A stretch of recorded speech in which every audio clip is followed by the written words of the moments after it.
So today I'm going to talk to you about the Wolfsonian. It is our museum located at 10th and Washington, just about 7 blocks up. My name is Lea Nickless. I'm the curator there, and I know you won't be there tomorrow. You'll have an opportunity to see the exhibition I curated, Plotting Power, Maps and the Modern Age. It's only open until Sunday, so you're lucky. And then also Street Shrines, which is a really wonderful installation with artist, contemporary artist Roberto Lugo, a ceramic artist, who worked with our collection. So what I want to talk to you today is about the Wolfsonian as a repository of Art Deco collections. Of course, it mirrors the years 1850 to 1950, so Art Deco is included in its vast collections. But also I want to talk to it a little bit as the nexus for early efforts with Art Deco preservation in South Beach. So first I want to talk about the building itself, and it's kind of an interesting fact that the whole idea for this company, Washington Storage, was born out of the Great Hurricane of 1926. E. Nash Matthews, one of the founders of Washington Storage, was coming on the train from the north to Miami with Newt Roney, who had just completed the Roney Plaza the year before. He had just received news of all the damage that was done to his properties in Miami Beach. And so Nash Matthews, a civil engineer, actually took it as a point of inspiration. And he thought, why not build a fortress against the elements? So that's what he started to do almost immediately with his brother, James Matthews. And his clients, if he was already figuring this out, his clients would be the wealthy northern winter residents who were coming in droves to Miami Beach. Of course, Henry Flagler's system of railroads and resorts were making access easier, and also the war in Europe that had just finished had left Europe devastated. So Miami Beach was sort of evolving as a new Riviera, a replacement of the French and Italian Rivieras. So together with his brother James, they hired architects Robertson and Patterson to build a structure to support the purpose and needs of this new business. The motto of Washington Storage, security and responsibility, was manifested in the design and construction of the building. It has sort of a new radical engineering in response to hurricanes. It's designed in the Mediterranean revival style, which is tradition, protection, and solidity. The heavy stucco block shape reinforced this look, and the massive decorative band and ornamentation spoke to its permanence, and it projected a sense of trust to its customers. So this building was completed in 1927. It was a moment of great growth in Miami Beach. Building exploded in the next few years, and the preferred style shifted from Mediterranean revival to a more modernist style that we now refer to as Art Deco. So I want to show this image of Miami Beach in 1930, and you can actually see Washington Storage. Is there a click on this? I mean, a pointer? No. Oh yeah, here. Okay, so here is Washington Storage, circa 1930, 3 stories built there. And then this is only 5 years later, and you can see how the whole scene has changed in such a short period of time. There was so much building going on. And you see here the Blackstone, which was the tallest building on the beach for several years at this moment. And then over here, you see this over here. Okay.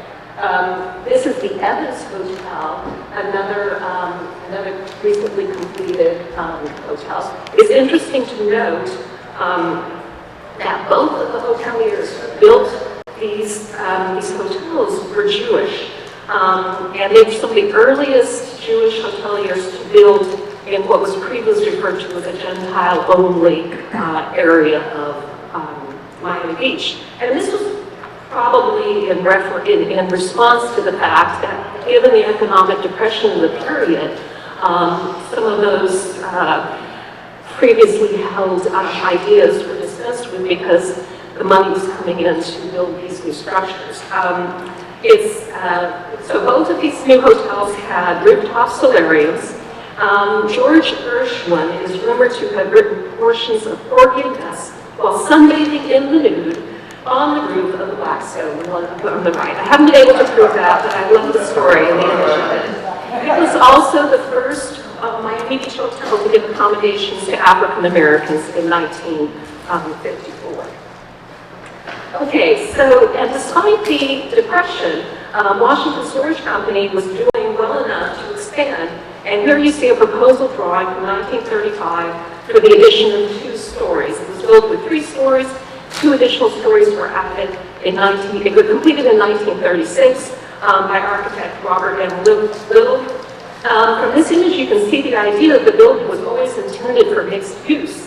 And although it never housed a drugstore, the first floor, the Matthews brothers used the first floor for a number of different business opportunities, including drug and furniture care and restoration and interior design services.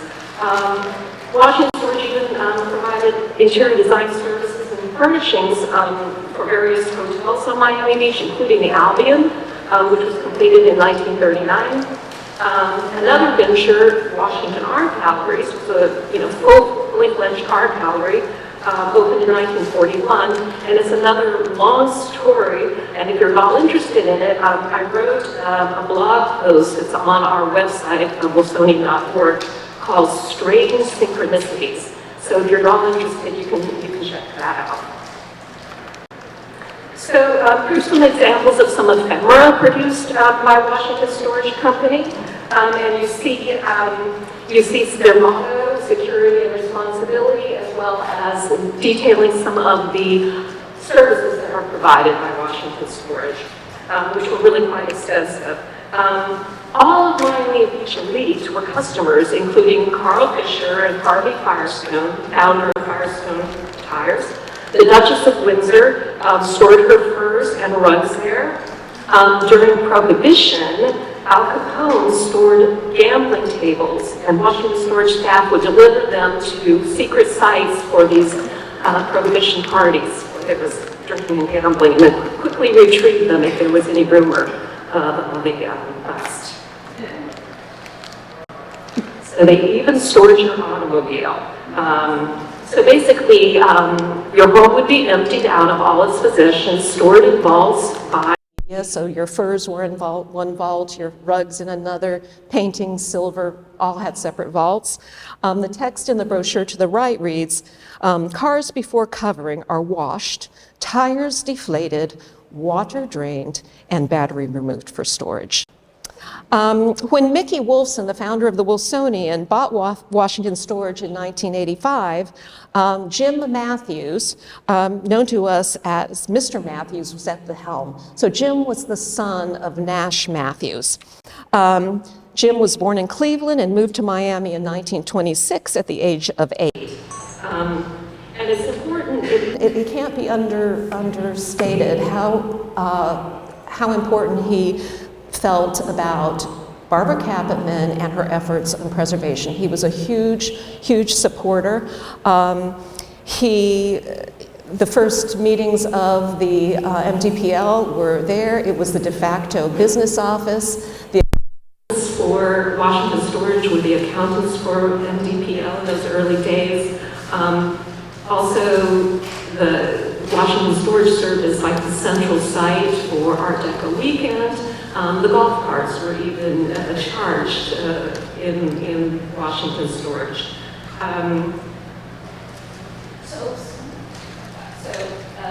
So in this image here, Micky Wolfson had purchased the building in 1985 and proceeded over the next decade and change to do major renovation and restoration of the building.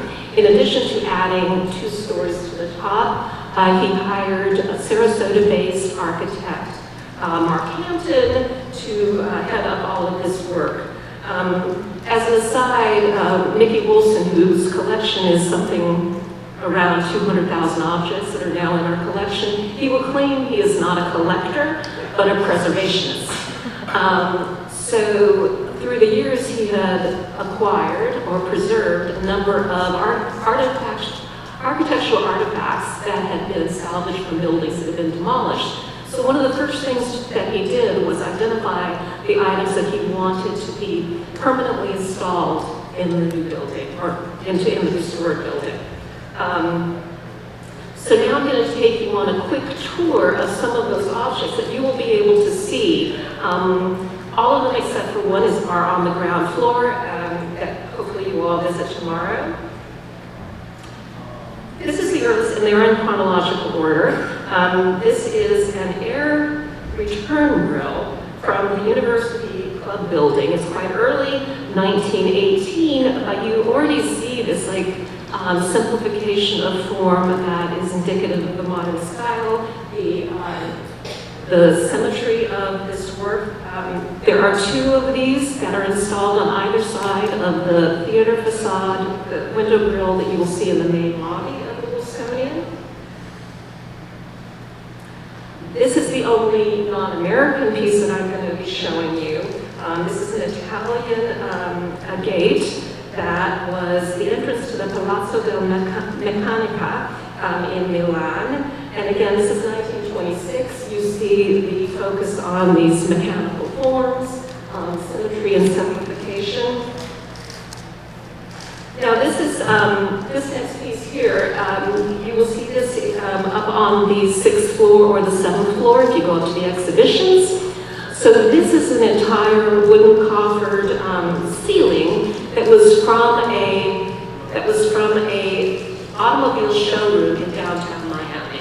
The building was demolished in 1983, and with the help of Dade Heritage Trust, we then acquired the ceiling.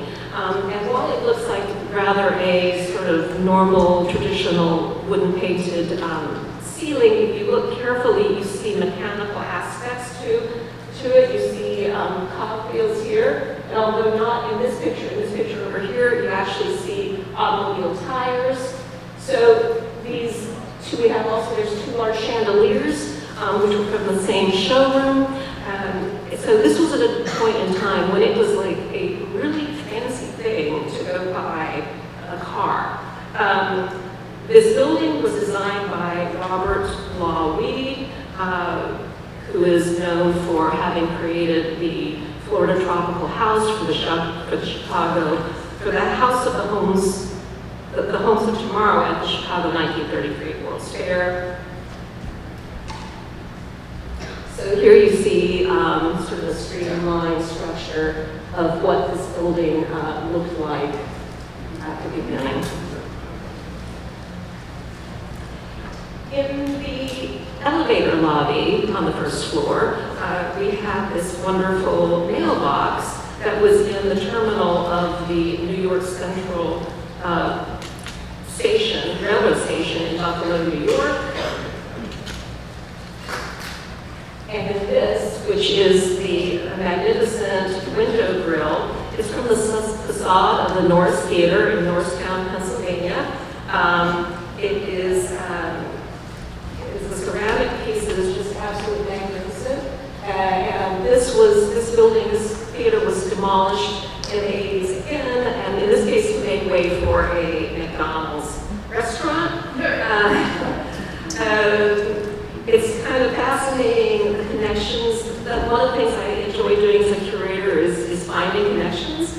And in this case, one of the connections is that the architect, William Harold Lee, was hired by the father of Micky Wolfson, Mitchell Wolfson, who established Memento Theaters. So he had actually hired William Harold Lee, who was an architect well known for building theaters, movie theaters, for one of his last Memento Theaters.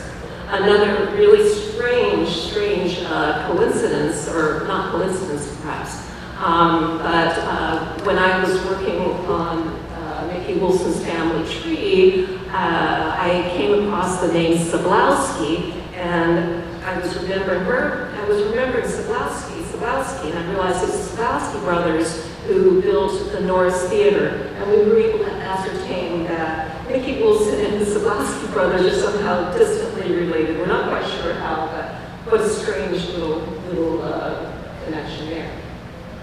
Also in the elevator lobby are these magnificent elevator doors, and these are from the Hotel Manger in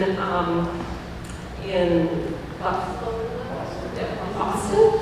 And so this was this hotel that linked the sports stadium and the railroad station. So it was this sort of mixed-use thing.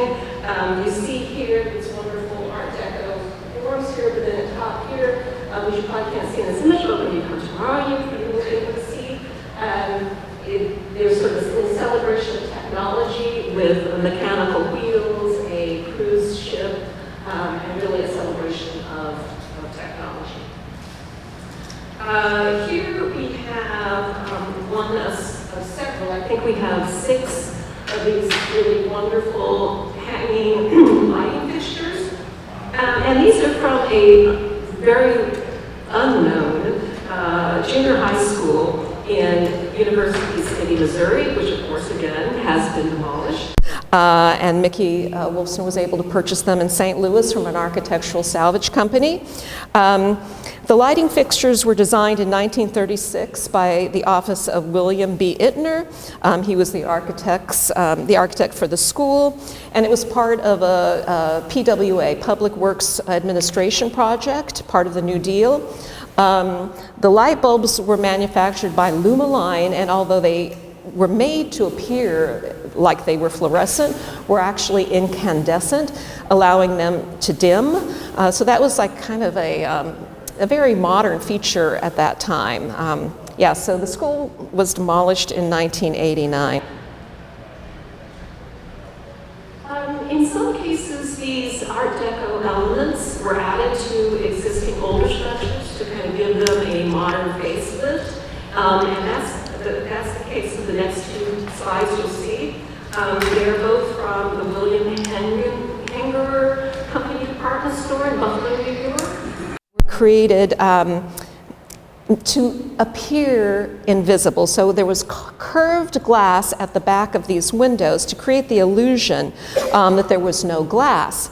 And it was very incredibly modern and hyped as the first worldwide application, but it was actually a terrible failure because it confused people so much who thought that there was no glass in the window, and then they would go to reach in and try and take what was ever in the window.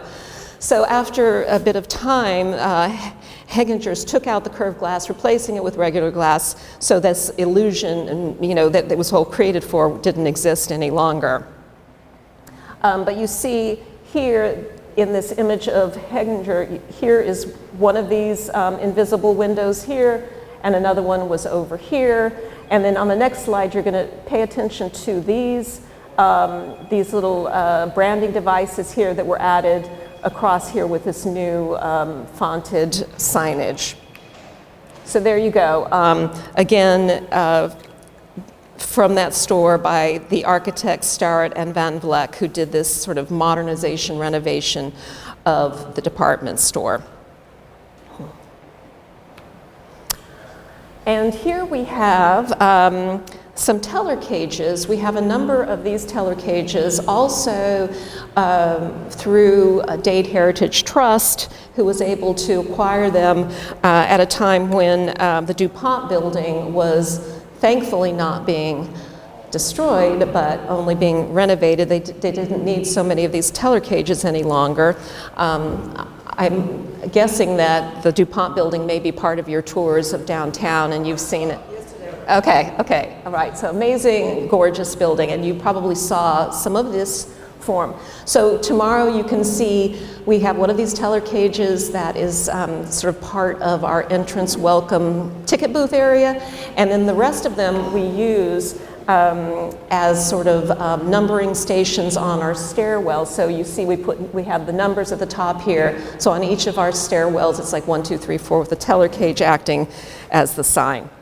So we try to incorporate these architectural elements in a way that, in some cases more decorative, but some cases actually functional as well. And this is actually my last slide. This is a bridge tender house that was a part of a collaboration between Miami-Dade County and the Works Progress Administration. It opened in 1939, and you see here what a beautiful integration. The bridge tender house was with the design of the entire bridge. That is the Miami River. So in the late 80s, the bridge was being built, and luckily we were able to save the bridge tender house from destruction, and we were very pleased that it was given to us as a gift of the Florida Department of Transportation. So it now resides on the sidewalk in front of the museum, and we use it for various purposes. Sometimes we've had art installations, we've had poetry readings. Most recently, I think there was somebody throwing pottery in there. So it's sort of a space that can be used for these sort of public interactions and community events, and we hope to even develop that further in the future. So that is the end of my talk.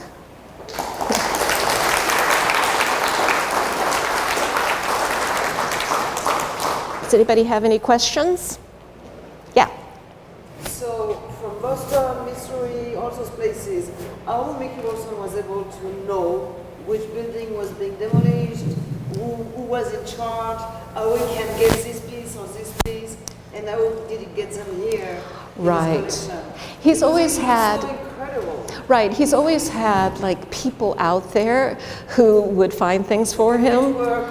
Right, and there are, especially at this moment, there were a lot of, dealers in architectural artifacts, and in St. Louis, for example, that's why we have some amazing things from St. Louis, because there was this amazing man, Larry Giles, who had St. Louis architectural artifacts and art, and so every time, and Micky Wolfson travels constantly, so he goes, he's constantly looking and talking, and people would know that he would be someone.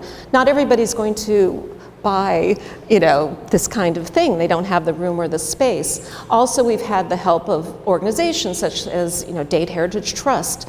Multiple things have come to us because they will save things, but then again, they want to find a new home for them. So we've just been really super fortunate to have kind of a network of different organizations, dealers, individuals too, who just would contact him and say, this is happening, you need to know about it. And then how did he organize his collection? Everything was coming in Miami, being to the storage, and then he had this just like this, or was he doing, what was the... He was and still continues to collect at a very accelerated pace, more so in previous years. Yes, everything. So one of the details I didn't say was that things were being stored at Washington Storage before he even purchased it. It was getting filled up, and Mr. Matthews, somewhere around 1985, said to Micky Wolfson, "You filled up the building. You're basically almost my only client. Either buy the building or find somewhere else to put your things." So it was amazing how quickly he was buying. He was starting to build a staff of museum professionals to catalog and care, but it was slower than the rate of his purchasing. So yeah, we just continue to deal with that, yes. Yes? How much of the collection is on display at any given time? Tiny percentage. Because we are now estimating 200,000 objects. That includes the library, but right at the moment we have 3 exhibitions. I would say Sylvia's our chief curator right here. Sylvia, how many objects in the three exhibitions? If it's 1,000, maybe 1,000? Maybe. But we're saying 200,000 objects. So, and at the moment we don't have a permanent installation because we've been going through renovations on the building. There would have been a little bit more on display in years past. Any other questions? Yes? What kind of criteria does Micky have for So he's interested, so he's focusing on that sort of the idea of the Industrial Revolution as the effects of the Industrial Revolution through the Second World War. And now we're bounding the collection, which still of course exceeds on both sides a little bit, 1850 to 1950. But more importantly is that he will deny the idea of art for art's sake or art just for a beautiful object. What he's interested in is the idea behind the work. And he will say that there is an idea inside of every piece. You just have to understand what it is. Of course, some pieces are much more overt in their messaging. And he's never, of course, turned away from propaganda because he feels that it's very important to understand how imagery can be used to persuade, manipulate, promote ideas. So advertising, political propaganda, it's all fair game for Micky, that's for sure. Yes? He started with keys. That's an interesting story. He started with a hotel keys. Oh, the keys, true. Let me just, yes. What about the research library? Does it collect books? Oh, the library is probably the most important thing. He started collecting books. That's how he really started his collection, other than the keys. He collects books, all kinds of ephemera, paper, and always with aesthetic content. It's not just necessarily for the intellectual content of the book, but it's about the aesthetics of the book. What kinds of illustrations? How was it bound? Who did the illustrations? All that sort of thing. So the research library is phenomenal and with a lot of material that you don't find very many places. Thank you, Lee. Yeah. Thank you.